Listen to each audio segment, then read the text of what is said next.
নমস্কাৰ। অন্য এটি বিষয় লৈ পেলাই আপোনালোকৰ ওচৰলৈ আহিছোঁ। অসমীয়া ল'ৰাই কাম নকৰে বুলি সততে এক বদনাম আছে। চাকৰিৰ পাছে পাছে ঘূৰি সময় নষ্ট কৰি শেষত বেপাৰ নতুবা খেতিত ধৰে। খেতিও আমাৰ হাতৰ পৰা গুচি যাব নেকি? মানে শেষত খেতিও আমাৰ হাতৰ পৰা গুচি যাব নেকি? অলপতে অসম চৰকাৰৰ বিভিন্ন চৰকাৰী পদৰ ফলাফল দিলে। লাখ লাখ প্ৰাৰ্থীৰ পৰা কেইবা হাজাৰ প্ৰাৰ্থী উত্তীৰ্ণ হ'ল। বাকী প্ৰাৰ্থীয়ে জীৱন জীৱিকাৰ বাবে কি কৰিব? বাস্তৱ ক্ষেত্ৰত আমি ব্যৱহাৰিক জ্ঞানতকৈ পুথিগত বিদ্যাৰে এটি চাকৰিৰ অন্বেষণত থাকোঁ, নহয়নে বাৰু? মানে আমাৰ সকলো সৰ্বস্ব চাকৰিয়ে মানে। আমাৰ মুলুকত যদি ব্যৱহাৰিক জ্ঞানৰ সফল প্ৰয়োগ হয়, তেন্তে চাকৰিতকৈ ভাল ফল দিব বুলি আশা কৰিব পাৰি। কথাষাৰ কিমান সঁচা আপুনি ভিডিঅ'টো প্ৰথমৰ পৰা শেষলৈকে চাই থাকিলে আপুনি নিজে গম পাব। সততে দেখা যায় ছাত্ৰ ছাত্ৰীসকলক চিকিৎসক, অভিযন্তা আদি হ'বলৈহে অভিভাৱকে যৎপৰোনাস্তি চেষ্টা কৰে। কিয় কৰে বুজি নাপাওঁ কিন্তু মানৱ সম্পদ গঢ়াৰ ক্ষেত্ৰত সমাজখনত চিকিৎসক, অভিযন্তাই সকলো নেকি বাৰু? আপোনালোকে কথাটো অলপ ভাবি চাই উত্তৰ দিবচোন। ভাল এজন খেতিয়ক হ'বলৈ সৰুৰে পৰা ছাত্ৰ ছাত্ৰীক প্ৰভাৱিত কৰিব পাৰিলে প্ৰকৃত মানৱ সম্পদ গঢ়াত সফল হ'ব বুলি মই নিজে ভাবোঁ বা ক'ব পাৰি। খেতিয়ক এজন হ'ব বিচৰাটো আমাৰ হীনমন্যতা নতুবা লজ্জাৰ বিষয় নেকি বাৰু? মানে বৰ্তমান সময়ত আঁঠুৰ মূৰত তিয়নি চুৰিয়া পিন্ধি খেতি কৰাৰ আকৌ দিন উকলিল। ইয়াৰ পৰা বুজা যায় খেতি কেৱল অনাক্ষৰী লোকেহে কৰে। মানে কি বুজাইছে? বিশেষত খেতি বা কৃষি সম্পৰ্কে আমাৰ জ্ঞান সিমানেই নেকি? কৃষি বা খেতি সম্পৰ্কে বা কৃষি বা খেতি সম্বন্ধে অসম চৰকাৰৰ এটি ব্যাপক বিভাগ থকাৰ উপৰিও কৃষি বিষয়ক গুৰুত্বপূৰ্ণ বিশ্ববিদ্যালয়ো আছে আমাৰ ৰাজ্যখনত, মানে অসমত। কিন্তু ব্যৱহাৰিক জ্ঞানৰ ক্ষেত্ৰত কৃষিয়ে গতি ল'ব নোৱাৰাটো আমাৰ বাবেই দুৰ্ভাগ্যজনক কথা। খেতি বিষয়টো ইয়াত এইকাৰণেই আনিলোঁ, বৰ্তমান কিবা এটা কৰিব নোৱাৰিলে মানে খেতিতে ধৰ। সেইকাৰণেহে কৃষি বিষয়টো ইয়াত এই ভিডিঅ'টোত সংলগ্ন কৰা হৈছে। কিন্তু এতিয়া ব্যৱহাৰিক ক্ষেত্ৰত যদি কৃষিয়ে যদি গতি ল'ব নোৱাৰে, তেতিয়াহ'লে তাতকৈ আমাৰ দুৰ্ভাগ্যজনক বিষয় একো নাই।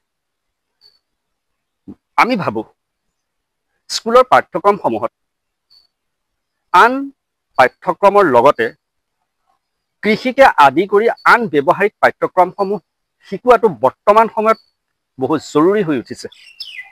যি নহওক, চাকৰিমুখী চিন্তাই আমাৰ ৰাজ্যখনত অন্য এক সমস্যাই গা কৰি উঠিছে। মানে বিষয়টো এইকাৰণেই অনা হ'ল, এই বিগত সময়ছোৱাত চাকৰিমুখী যিখিনি প্ৰত্যাশী আছিলে, সেই প্ৰত্যাশীখিনিয়ে মানে চাকৰিকে সৰুগত কৰি থাকিব, কিন্তু বেলেগ কিবা এটা কৰাৰ কোনো কাৰণতে চেষ্টা নকৰে। বেলেগ কিবা এটাও কৰি থাকক, চাকৰিও বিচাৰি থাকক, কিন্তু চাকৰিটো সকলোৰে কাৰণে সম্ভৱপৰ নহয়। সেইকাৰণে এই বিষয়টো খুবেই জৰুৰী। মানে ব্যৱহাৰিক জ্ঞানটোৰ কথাটো কৈছোঁ, খুবেই জৰুৰী। সেইকাৰণে বৃত্তিমুখী যিখিনি ব্যৱহাৰিক পাঠ্যক্ৰম বৰ্তমান সময়ত শিকোৱাটো খুবেই জৰুৰী বুলি ভাবোঁ। যি কি নহওক, চাকৰিমুখী চিন্তাই বৰ্তমান আমাৰ ৰাজ্যখনক অন্য এক সমস্যাই গা কৰি তুলিছে বুলি আজি কমেও ৩টা দশক ধৰি পেলাই আমাৰ অসমত এই সমস্যাটোৱে জৰ্জৰিত কৰি তুলিছে। দিনক দিনে আমাৰ নিবনুৱা সমস্যা বৃদ্ধি হৈ গৈ আছে। মানে চাকৰিৰ প্ৰত্যাশাত থাকি আন কাম একো নকৰাৰ বাবেই নিবনুৱা সমস্যাটো দিনে দিনে বৃদ্ধি হৈ গৈছে। কিন্তু এতিয়া এটা কথা, কি কৰিব লাগে চৰকাৰী চাকৰি নাপালে? কি কৰিব? ঠিকা থুকুলি, সৰু ব্যৱসায়।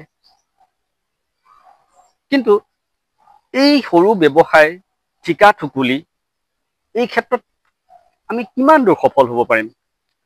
কিন্তু কিমান দিন টিকি থাকিব? লাভ কিমান হ'ব? এই ক্ষেত্ৰত নিৰ্দিষ্ট যদি লক্ষ্য নাথাকে, তেতিয়াহ'লে এই ব্যৱসায়সমূহ কোনো কাৰণতে টিকি নাথাকে বুলিয়েই মই ভাবোঁ।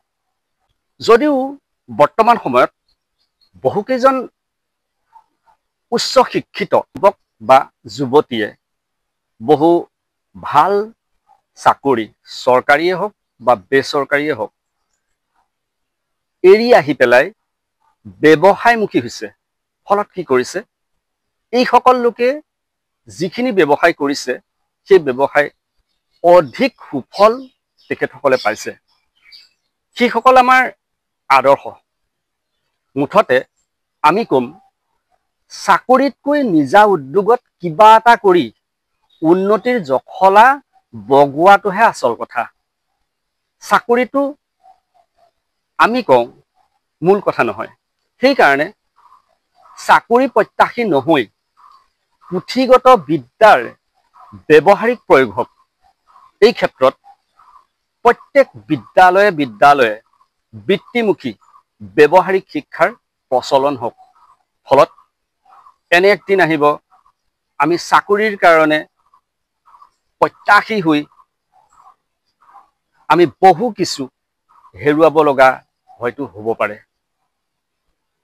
সকলো বৃত্তিমুখী পাঠ্যক্ৰম সকলো স্কুলতে প্ৰৱৰ্তন হওক। ব্যৱহাৰিক শিক্ষাৰ সফল প্ৰয়োগ কৰি আমাৰ ৰাজ্যখনক আগুৱাই লৈ যোৱাত সহায় হওক। আৰু যিখিনি চাকৰি প্ৰত্যাশীয়ে বিগত দিনৰ চাকৰিত অনুতীৰ্ণ হ'ল, তেখেতসকলে যাতে মন ভাঙি নিদি নতুন উদ্যমৰে এক ভাল ব্যৱসায় গঢ়ি তুলি ৰাজ্যখনক যাতে আৰু অধিক আগুৱাই লৈ যায়, তাৰে কামনা কৰিলোঁ। ধন্যবাদ।